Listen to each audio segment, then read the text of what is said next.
வணக்கம், ஸ்ரீகாந்த் சேனல்லேருந்து இன்னைக்கு ஒரு குட்டி கதை. கற்ற பின் நிற்க. இது என்ன கதையின் தலைப்பு? என்னவா இருக்கும் கேட்போமா?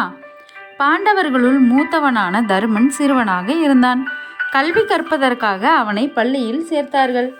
மாணவர்களுக்கு ஆசிரியர் பாடம் நடத்தினார். அறம் செய்ய விரும்பு.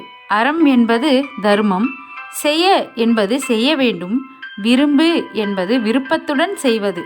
அதாவது நாம் விருப்பத்துடன் தருமத்தை செய்ய வேண்டும். எல்லோருக்கும் புரிந்ததா என்று கேட்டார். ஐயா, எனக்கு புரியவில்லை என்றான் தருமன். பசியால் வாடும் ஏழை எளியவர்களுக்கு நம்மிடம் உள்ளதை விருப்பத்துடன் தர வேண்டும், அதாவது அன்புடன் வழங்க வேண்டும். இதுவே அறம் செய்ய விரும்பு என்பதன் பொருள் என்று விளக்கமாக சொன்னார் ஆசிரியர். இப்போது புரிந்ததையா என்றான் தருமன். இன்றைய பாடம் முடிந்தது, நாளை அடுத்த பாடம் என்றார் அவர். மாணவர்கள் அவரவர்கள் வீட்டிற்கு சென்றார்கள். பல நாட்களுக்கு பிறகு தருமன் திரும்பவும் பள்ளிக்கு வந்தான். அவனை கோபத்துடன் பார்த்தார் ஆசிரியர். தருமா, பள்ளி தொடங்கி அன்று வந்தாய், அறம் செய்ய விரும்பு என்ற பாடம் நடத்தினேன்.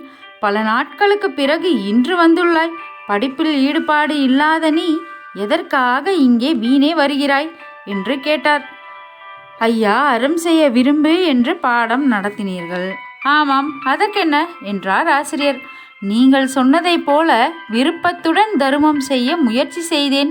பல நாட்கள் முயற்சிக்கு பின் நேற்றுதான் என்னால் விருப்பத்துடன் தருமம் செய்ய முடிந்தது. இன்று அடுத்த பாடம் படிக்க வந்தேன். தருமா, படித்ததை வாழ்க்கையில் பயன்படுத்தும் நீதான் சிறந்த மாணவன். உயர்ந்த நிலையை நீ அடைவாய். எல்லோரும் உன்னை போற்றி புகழ்வார்கள் என்று உணர்ச்சி பொங்க வாழ்த்தினார் ஆசிரியர். கற்க கசடர கற்பவை கற்ற பின் நிற்க அதற்கு தக.